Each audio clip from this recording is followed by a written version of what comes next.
Africa Rural Development Support Initiative tunakuletea kipindi pendwa Kilimo Biashara Kinalipa. Usiache kulike na kushare. Kupata mwendelezo wa vipindi vyetu, usiache kusubscribe channel yetu na kubonyeza alama ya kengele.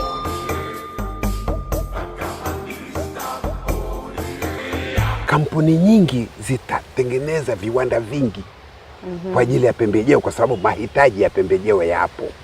Na sisi tutakuwa ni taifa tunazalisha mazao kwa bei ya chini sana kuliko nchi nyingi.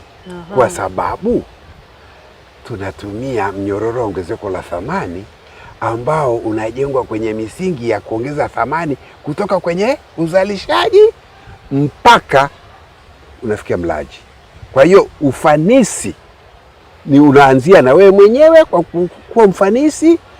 Ufanisi ni wa wataalamu na watumia na kadhalika. Kumbuka wadau wengine wakubwa nao ni tumezungumza serikali kuu, serikali za mkoa, serikali za wilaya. Wana majukumu yao, wana majukumu ya kusimamia maendeleo katika wilaya zao na mikoa yao, hasa maendeleo ya kilimo. Kwa hiyo hao wanatakiwa wawe kwenye mfumo mzima wa kusimamia kwamba hiki tunachokizungumza kinatekelezeka kwa kikamilifu na hakina matatizo kwa jamii, hakina kutokuelewana, hakina watu kudhulumiana, hakina kuvunja sheria, na kinakwenda kufuatana na sera, mipango na majukumu ya serikali. Utakuta sasa kwenye hivi wadau wengine, kuna makampuni ya mawasiliano, kuna mabenki, kuna makampuni ya kutoa bima. Kuna watu wengi sana ambao watafaidika na jinsi uchumi unavyokuwa, kwa sababu jinsi mkulima anavyopata pesa ya hakika na endelevu, benki zitakuwa nyingi zaidi, bima zitakuwa ni nyingi zaidi, ujenzi wa miundombinu. Wakulima watahitaji nyumba bora, watahitaji maji mengi na mazuri zaidi. Yani kila mdau mwenye shughuli yote anayefanya ya kiuchumi au ya kimaendeleo atafaidika na huu mfumo. Kwa hiyo hii ni mfumo wa kuleta mapinduzi makubwa ya uchumi ambayo yatamfaidisha kila mtu. Hakuna kusema eti mimi napata eti kwa gharama ya wewe kukosa. Ninapata kwa vile na wewe umepata na mimi nimepata, wote tunapata. Na ndio maana tunazungumzia kuhakikisha kwamba wewe uwe tajiri kwanza, mimi sasa ndio ulete utajiri. Mimi nikishakuwa tajiri mimi, wewe unakuongezea zaidi, na unaniongezea zaidi, wote tunakuwa matajiri zaidi. Kipato cha uhakika, endelevu, amani, shibe ya kutosha na raha ya roho. Mzee wa raha ya roho. Sasa mzee, na mimi nimepata swali kidogo. Napata kwa kasi kuelewa namna ambavyo makampuni ya bima yanawezaje kuchangia kwenye uchumi wa viwanda. Kwa namna gani? Safi kabisa. Unajua sasa hivi ukiangalia bima zimeshindwa kuingia kwa nguvu kwenye bima ya mazao. Kwa sababu wanahitaji wakulima wengi na maekari mengi ili wakipata zile malipo ya bima yale yawe ni mengi ya kutosheleza kubeba zile tahadhari, vihatarishi vile. Maanake kutokea leo, sasa hivi imetokea ukame, unakuta ni watu wawili wamekuwa wamejipa bima. Sasa utakuta kwamba kwa kampuni hailipi, lakini kampuni sasa zilikuwa zinatafuta maeneo mengi, wakulima wengi wanaozalisha kilimo cha uhakika na bora, ambacho hata akitoa bima pale, uwezekano wa kutokufanikiwa ni mdogo, kwa sababu kuna wataalamu, kuna wakulima wenyewe wanafikiria kibiashara. Kwa hiyo wanakuwa wameshafanya maamuzi sahihi, wanafuatilia utendaji, wanafuatilia kabisa kwamba ubora wa hizo kazi zinazofanyika na uhakika wa kupata kinachopatikana. Kwa hiyo uwezekano wa bima kupata hasara nao unakuwa ni mdogo. Kwa hiyo ndio maana utakuta kampuni za bima sasa zitakuwa rahisi kuingia kwenye mfumo wa kutoa hizi bima, kwa sababu nayo vihatarishi vinakuwa ni vichache, kwa sababu watu ni wengi, na bima zinazonunuliwa ni za kiasi kikubwa ambacho kinatosha kulipa ikiwa kutakuwa na tatizo lolote litakalotokea kama mvua, wadudu, magonjwa na nini. Wingi ndio utawafanyia kila mmoja aone faida ya kuingia kwenye ile biashara. Ubora, tukiangalia kwa mfano, tumezalisha eka moja ya mpunga na urudia mara mbili, eka moja tunapata gunia 40.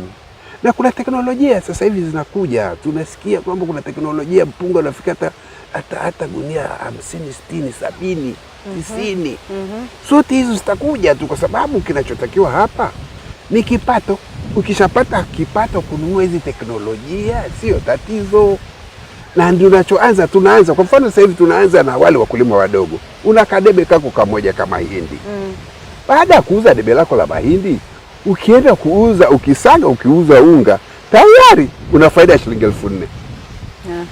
Kwa hiyo tayari nakuonyesha kwamba ongezeko la thamani kumbe linalipa. Ina maana kilimo kinafanya nini? Kinalipa. Na Tanzania tajiri inawezekana. Hayo ambayo tunataka. Tu kwa kumalizia, hebu tuongelee kidogo pia kwa serikali za mitaa. Mimi leo kwa sababu tunaongelea tu viwanda, hebu tuelezee kwa undani zaidi kwa habari ya serikali za mitaa. Serikali za mitaa ndio zina jukumu la kukusanya kodi kwa ajili ya maendeleo ya mikoa na wilaya. Sasa utakuta kwamba sehemu ambapo hakuna uchumi imara, hakuna uzalishaji wa kilimo imara, kodi nazo zinakuwa chache. Kwa hiyo utengenezaji wa barabara unakuwa ni shida, utengenezaji wa mbinu kwa mfano umeme unakuwa ni tabu, utengenezaji wa kuweka maji, mahospitali ya uhakika inakuwa tabu. Sasa una maana kwamba kila wilaya inavyokuwa na maeneo yake wenye kuzalisha kwa wingi, kwa ubora na kipato kikubwa, na wanapata mikodi mikubwa, huduma zitakuwa za nguvu ya ajabu, barabara za lami mpaka mlangoni. Unakwenda Ulaya mfano, unakuta watu wakulima wana barabara za lami mpaka nyumbani kwao. Sasa kwa nini Tanzania tusiwe nayo hiyo? Na kati sisi uwezo tunao, ardhi nzuri tunayo, watu tunao, siasa safi tunayo, uongozi mzuri tunao. Hasa kwa awamu ya 5 hii ni awamu ambayo imeleta mapinduzi mazuri tu. Ni wakati mwafaka wa kufanya haya mambo yawe ya ukweli.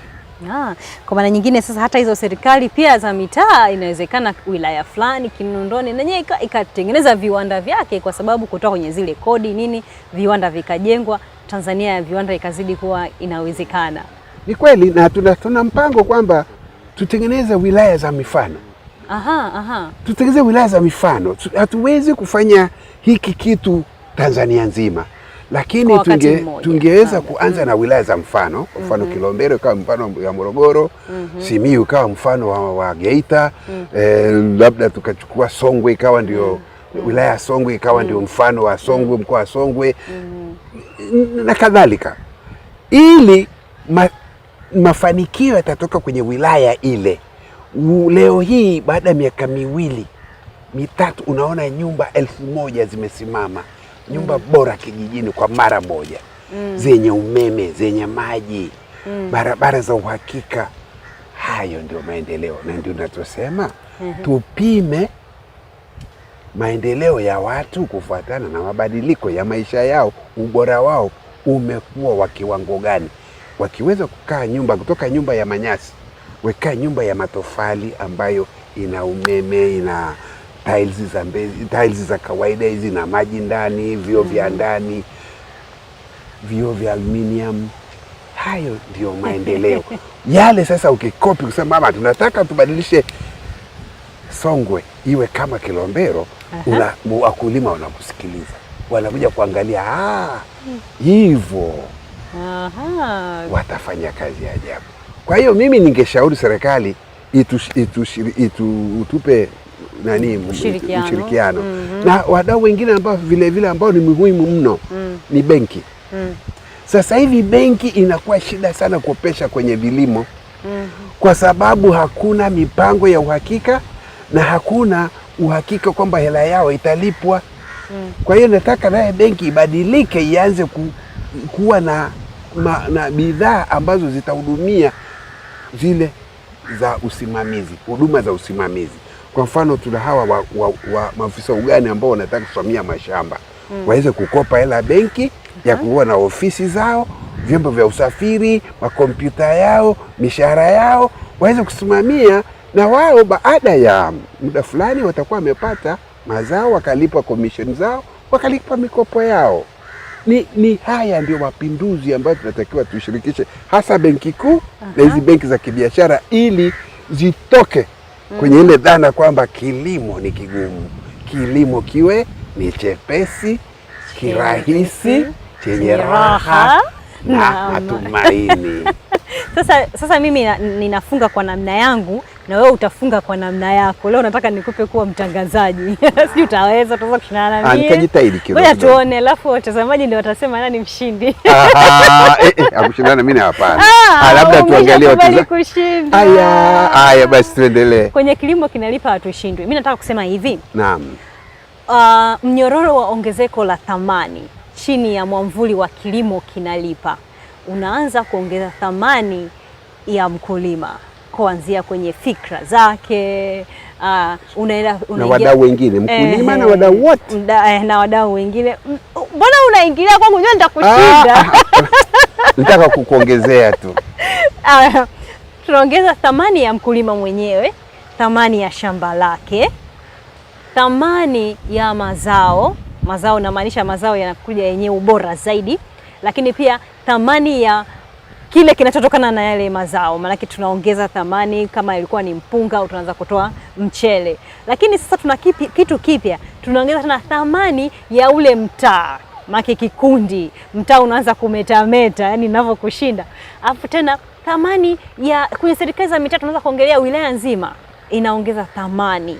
Halafu tunaongeza thamani ya nchi, hapo naongelea nchi ya viwanda, Tanzania ya viwanda. Kwa thamani imeanza kwa mkulima mpaka nchi. Sasa mimi nimemaliza ya kwangu, ndio nimefunga hivyo.